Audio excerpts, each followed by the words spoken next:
있죠. 자, 살아있는 자의 하나님. 우리가 살아 계신 하나님이라고는 많이 기도하죠. 살아 계신 하나님과 오늘 예수님이 말씀해 주신 살아있는 자의 하나님은 조금 표현이 다릅니다. 어떤 차이가 있을지 오늘 설교를 통해서 우리가 확실히 알 수 있기를 원합니다. 자, 오늘 우리 현대인들에게는 잘 이해가 되지 않는 오래된 풍습들이 여러 가지 있죠. 사실 다림사관도 어른들의 그런 모습, 풍습들 중에 어릴 적에 잘 이해가 되지 않는 것들이 많이 있었어요. 교회 안에도 그런 모습들이 남아있기는 합니다. 그런데 오늘 본문에 정말 이상한 이야기가 나오죠. 형사 취수혼, 한자로 형이 죽으면 취한다. 누구를? 형수를. 그래서 결혼하는 거예요. 요즘에는 정말 상상도 할 수 없는 일인데 고구려 시대에 이 제도가 정말 있었다고 합니다. 왜 이런 제도가 있었을까요? 미망인과 어린 자녀들을 지켜줘야 하기 때문에 그랬다는 거예요. 그리고 또 미망인이 죽은 남편으로부터 물려받은 재산을 가지고 친정으로 가버리면 그 시댁은 굉장히 손해가 많잖아요. 그래서 이런 제도가 있었다고 합니다. 자, 형사취수혼, 형이 죽은 뒤 동생이 형수와 결혼해 함께 사는 혼인제도였습니다. 오늘날에는 거의 남아있지 않고 저기 어디 가면 일부 다처제가 있죠. 신랑은 한 명인데 부인이 여러 명인. 참 이해가 안 되는 건데 그런 제도가 있었어요. 그렇죠? 네. 자, 오늘 보면 그리고 사두개인이 나와요. 사두개인. 대제사장을 지낸 사람들은 바리새인이 아니라 이 사두개인들이었는데 부유한 제사장과 귀족 출신들이었습니다. 그들은 예수님에게 오늘 다가와서 따지듯이 이렇게 물었습니다. 요즘 말로 의도적으로 예수님을 책잡으려고 함정 질문을 한 거예요. 유도신문이라고 하죠. 그렇다라고 대답해도 곤란하고 아니다라고 대답해도 곤란한 그런 질문을 한 겁니다. 자, 형제가 7명 있었는데 자, 형사취수원 율법에 따라 7형제가 차례로 한 여자와 살다가 아들을 낳지 못하고 다 죽었어요. 7명이 다 죽었어요. 자, 여자도 죽고 이제 부활을 믿지 않는 사두개인들이 예수님께 이렇게 물었습니다. 부활 때에 이 여자는 누구의 아내가 됩니까? 참 질문도 그죠? 못된 질문을 한 거죠. 그 사두개인들의 마음을 이미 잘 알고 계신 예수님이 먼저 그들의 오해를 바로잡아 주셨습니다. 우리가 믿는 부활의 세계에는 결혼 자체가 없다는 뜻으로 대답해 주신 것입니다. 그래서 이 여자가 누구의 아내가 되느냐라는 질문 자체가 말이 되지 않는 거예요. 부활하면 결혼을 하지 않아도 된다는 겁니다. 또 예수님은 부활에 대해서 좀 더 자세하게 말씀해 주셨습니다. 오늘 우리가 예배 전에 부른 찬송, 예배에 부른 찬송도 다 예수님의 부활에 관한 그런 찬송들이었죠. 36절 말씀 볼까요? 36절에 가서 그들은 다시 죽을 수도 없나니 이는 천사와 동등이요 부활의 자녀로서 하나님의 자녀임이라. 아주 부활에 대해서 아주 구체적으로 사두개인들이 부활을 믿지 않는다는 것을 이미 잘 알고 계시는 예수님이 부활이란 이런 것이야 라고 대답해 주신 것이죠. 영원한 생명의 세계에 들어간 이들에게 결혼이나 부부나 가정 같은 제도는 필요가 없다고 말씀해 주신 것입니다. 이런 예수님의 대답으로도 사두개인들은 만족하지 않았습니다. 원래 예수님께 부활을 하려는 자신들의 의도를 물어보면서 따지려고 했기 때문이죠. 하나님을 믿는 사두개인들이 왜 부활을 믿지 않느냐라고 오늘 우리가 생각할 수 있지만 구약 성경에는 부활에 대한 그런 내용이 잘 나오지 않습니다. 고대 유대인들은 사람이 죽으면 수월에 떨어진다고 생각했습니다. 지옥과 같은 곳에 떨어진다고 생각했던 것이죠. 그래서 죽음 이후보다 이 땅에 사는 동안 하나님의 복을 어떻게 하면 받을 수 있을까? 착한 일을 많이 하고 율법을 잘 지켜서 행복하게 사는 게 최선이라고 생각했습니다. 그러다가 기원전 587년에 유대가 바벨론에게 멸망한 이후 바벨론의 포로로 끌려가서 70년 동안 고생을 하다가 다시 돌아와서 부활에 대한 생각이 유대인들에게 싹트기 시작했습니다.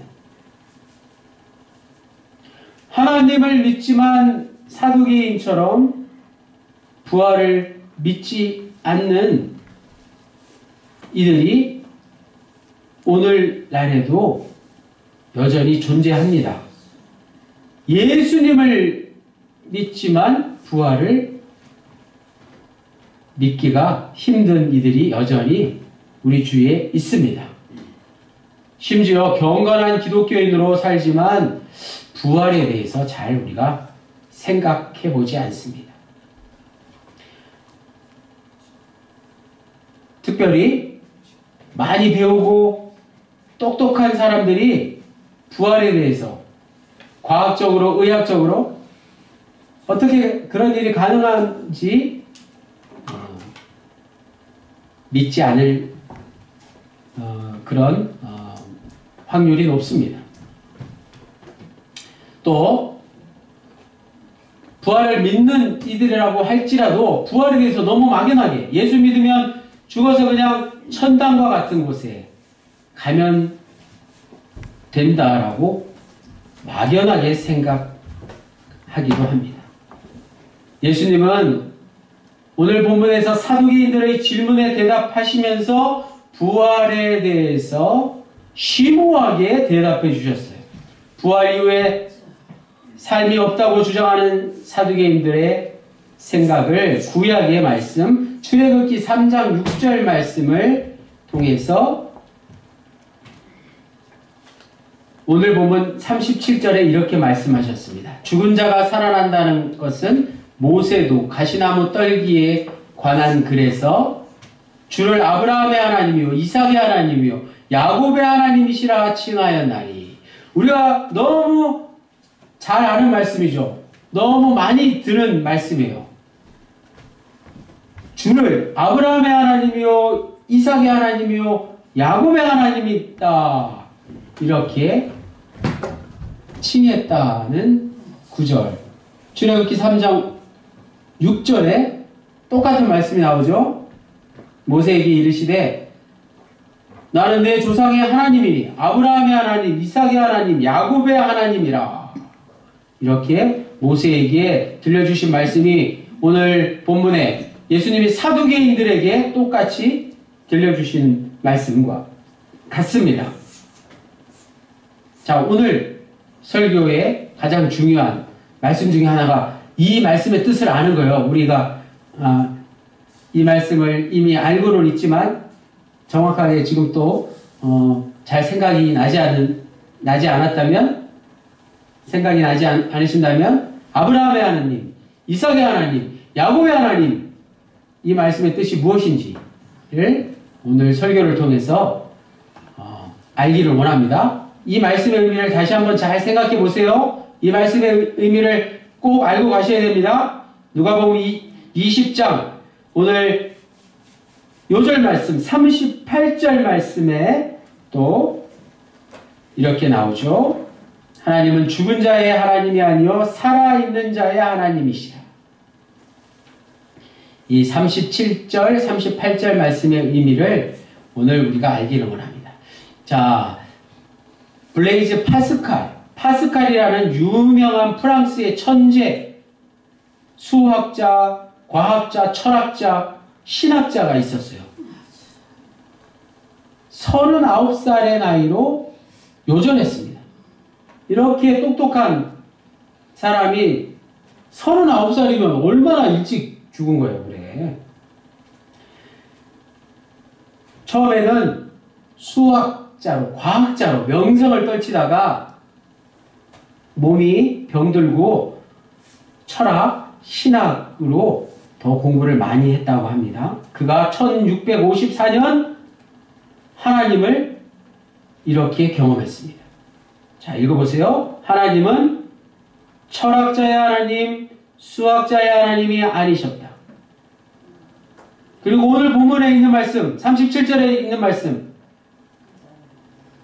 파스칼이 만난 하나님은 어떤 하나님이었다고요? 그 하나님은 아브라함의 하나님, 이삭의 하나님, 야곱의 하나님, 더 나아가서 예수 그리스도의 하나님, 그리고 나의 하나님, 파스칼의 하나님이었다. 이렇게 고백했습니다. 자, 우리가 믿는 하나님은 이스라엘의 역사에서 자신을 이스라엘 백성들에게 알려주신 바로 그 하나님입니다. 이스라엘 백성들에게만 하나님이 아니라 점점 이방인들에게, 전 세계 모든 민족에게 똑같은 하나님이 되셨습니다. 기독교는 역사입니다. 동시에 기독교는 종교를 뛰어넘는 진리입니다. 우리는 그렇게 믿습니다. 하나님은 세상 사람들이 말하는 것처럼 사람이 만들어낸 존재가 아닙니다. 또 유명한 사상가들이나 심오한 철학자들의 생각을 통해서 나온 존재가 아니라는 말씀이 바로 이 파스칼의 고백에 담겨져 있습니다. 이미 예수님의 말씀에, 그리고 하나님이 모세에게 들려주신 그 말씀에 그 의미가 담겨져 있는 것입니다. 고대 이스라엘의 족장들, 아브라함과 이삭과 야곱을 지켜주신 하나님께서 그들의 후손인 이스라엘 백성들을 지켜주셨을 뿐만 아니라 그 동일하신 하나님이 세계 모든 열방의 모든 민족들을 다 지켜주신다는 사실입니다. 이런 의미에서 오늘 본문이 말하려는 핵심은 아브라함의 하나님, 이삭의 하나님, 야곱의 하나님이 여전히 살아 계시다는 뜻입니다. 그런 뜻이에요. 아브라함의 하나님, 이삭의 하나님, 야곱의 하나님이 예수 그리스도의 하나님이요, 파스칼의 하나님이요, 여기 계신 더한 명문의 근원님 한 사람 한 사람 나의 하나님이십니다. 38절 앞부분에 하나님은 죽은 자의 하나님이 아니요 살아있는 자의 하나님이시라. 오늘 요절 말씀. 만일 그들이 죽어서 실제로 아무것도 아닌 존재가 되어버렸다면 아브라함의 하나님이라는 말을 붙일 수 없었을 것입니다. 아브라함은 벌써 죽었잖아요. 이삭도 벌써 죽어서 뼈도 찾아볼 수 없습니다. 야곱도 마찬가지입니다. 그런데 아브라함과 이삭과 야곱은 오늘 우리 모든 믿는 자들에게 살아있는 존재와 같습니다. 마가복음과 마태복음에서는 하나님은 죽은 자의 하나님이 아니요 산 자의 하나님이시니라. 마가복음 12장 27절에도 똑같은 말씀이 나와요. 하나님은 죽은 자의 하나님이 아니요 산 자의 하나님이시니라. 오늘 누가복음 20장 38절에는 그 뒤에 첨가된 말씀이 있죠. 뭐죠? 오늘 설교 제목. 가장 중요한 한마디가 더 있습니다. 뭐라고요? 오늘 누가복음 20장 38절에는 마가복음에 있는 하나님은 죽은 자의 하나님이 아니요 살아있는 자의 하나님이시라 이 말 다음에 중요한 말씀, 오늘 설교 제목, 하나님에게는 모든 사람이 살았느니라. 이 말씀이 부연으로 추가되어 있습니다. 자, 그 이유는 누가복음의 저자가 살아있는 자의 하나님이라는 말만으로 부활을 누가 공동체에게 초기 기독교 성도들에게 설득시키기에는 부족했기 때문에 이 문장을 추가해서 보충한 것이라고 합니다. 하나님에게는 모든 사람이 살았느니라. 자, 이게 무슨 뜻인지 다시 한번 더 생각해 보겠습니다. 하나님에게는 모든 사람이 살았느니라는 뜻은 반대로 죽었다는 건 무엇인지를 생각해 보게 합니다. 잘 들어보세요. 그동안 우리가 생각하고 있던 어떤 고정관념을 잠시 내려놓으시고 생각해 보셔야 합니다. 우리가 의학적으로는 숨을 쉬고 심장이 뛰어야 살아있는 거죠. 또 우리가 밥을 먹고 배설을 하고 생리적으로 문제가 없어야 살아있다고 모두가 생각합니다. 그게 멈추면 죽은 거라고 말합니다. 사람은 누구나 죽음 이전에 숨쉬는 생명 현상만을 살아있는 것으로 여깁니다. 그 너머의 것을 경험해 보지 못했기 때문이죠. 우리가 사는 이 세상은 오직 이런 것에만 더 관심을 가지고 그것을 강화하고 확대하려는 것에 온통 신경을 씁니다. 그래서 이제 100세 시대가 열리고 더 나와서 120세까지 사실 수 있다고 해요. 이 자리에 계신 분들은 100세, 120세까지 더 사실 수 있을 거예요. 하나님 입장에서는 우리가 생각하는 것과는 차이가 있다는 것을 오늘 예수님은 말씀해 주셨습니다. 우리 기독교인들이라면 생명을 전혀 다른 차원에서 경험한 사람들이라는 것이죠. 하나님에게는 모든 사람이 살아있느니라. 이 말씀은 우리 인간의 눈에는 너무나도 분명한 삶과 죽음의 경계가 하나님 안에서 해체된다는 뜻입니다. 모든 사람은 지금 이 세상에서 살아 숨쉬는 방식으로 아브라함과 이삭과 야곱과 같은 인물까지 포함해서 살아있는 숨쉬는 방식으로 하나님께 관계된 사람만 생각하는데 이제 숨을 쉬지 않는 방식으로 하나님께 관련된 사람들을 포함한다는 게 바로 부활신앙의 핵심이라고 합니다. 자, 쉬운 말로 정리해 보겠습니다. 하나님에게는 모든 사람이 살아있느니라. 이 말씀의 뜻은 이렇습니다. 부활신앙의 핵심은 하나님 안에서 삶과 죽음의 경계가 해제된다는 것입니다. 이미 우리가 잘 알고 있는 말씀이죠. 우리는 부활을 믿습니다. 부활신앙으로 살아갑니다. 부활을 믿는 기독교인들에게는 너무나 당연한 말씀입니다. 그렇다면 하나님 안에서 삶과 죽음의 경계가 해체된다는 이 부활 생명에 자신의 운명을 걸고 살아가는 우리들에게 어떤 삶의 태도가 필요할까요? 그게 중요합니다. 부활 생명을 믿고 사는 우리 예수 믿는 사람들에게는 첫째, 우리가 경험한 생명 현상에 대한 선입견을 허무는 태도가 필요합니다. 예를 들어서 우리가 행복하다고 생각하는 세상적인 조건과 세상적인 어떤 결과들을 다르게 생각할 수 있어야 합니다. 예수님께서 팔복을 말씀해 주셨는데 가난한 자에게 행복이 있다고 말씀하시고 또 애통하는 자에게 행복이 있다고 말씀해 주신 이유가 바로 그것입니다. 우리는 그 말씀을 너무 많이 들어서 알고는 있지만 실제로 그것을 누리고 살지는 못합니다. 그런데 정말 그것을 경험한 사람은 분명 다른 차원의 생명 현상을 경험할 수 있게 되는 것입니다. 자, 부활 생명에 자신의 운명을 걸고 살아가는 그리스도인들에게 필요한 두 번째 태도는 하나님과의 관계를 늘 유지하고 하나님께 더 가까이 나아가는 것입니다.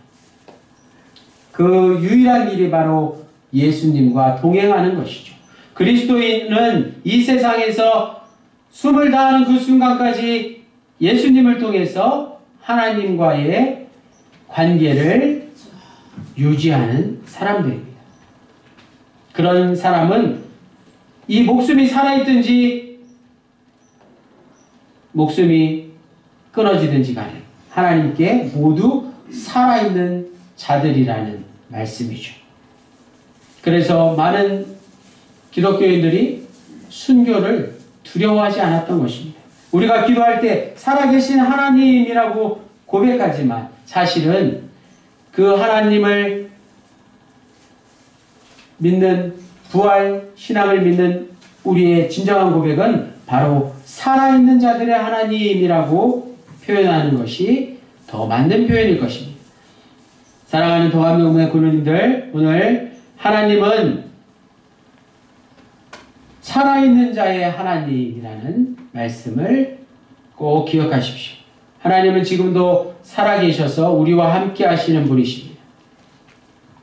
파멸과 죽음에서 우리를 구원하시는 능력의 하나님이십니다. 아브라함을 불러내셨던 하나님이시고 이삭을 축복해 주셨던 하나님이시고 야곱을 변화시켜 주셨던 하나님이십니다. 지금도 살아계시는 하나님은 우리가 사는 이 세상의 역사를 주관하시는 능력의 하나님이십니다. 지금 이 시간 성령으로 오셔서 우리를 구원하시고 축복해 주시고 새롭게 하시는 그 하나님을 우리가 다시 한번 믿음으로 고백할 때 그분은 오늘 설교 제목처럼 살아있는 자의 하나님이 되십니다. 살아있는 자의 하나님께 영광 돌리시는 우리 모두의 남은 생이 되시기를 주님의 이름으로 간절히 축원합니다. 기도드리시겠습니다. 주님, 오늘 우리에게 부활하신 주님을 통해 산자의 하나님을 보여주시고 또 아브라함의 하나님, 이삭의 하나님, 야곱의 하나님이 오늘 우리에게 나의 하나님이 되시고 생명의 하나님이 되시고 능력의 하나님이 되시는 줄로 믿습니다. 살아계신 하나님의 아들이신 예수 그리스도의 이름으로 기도드립니다.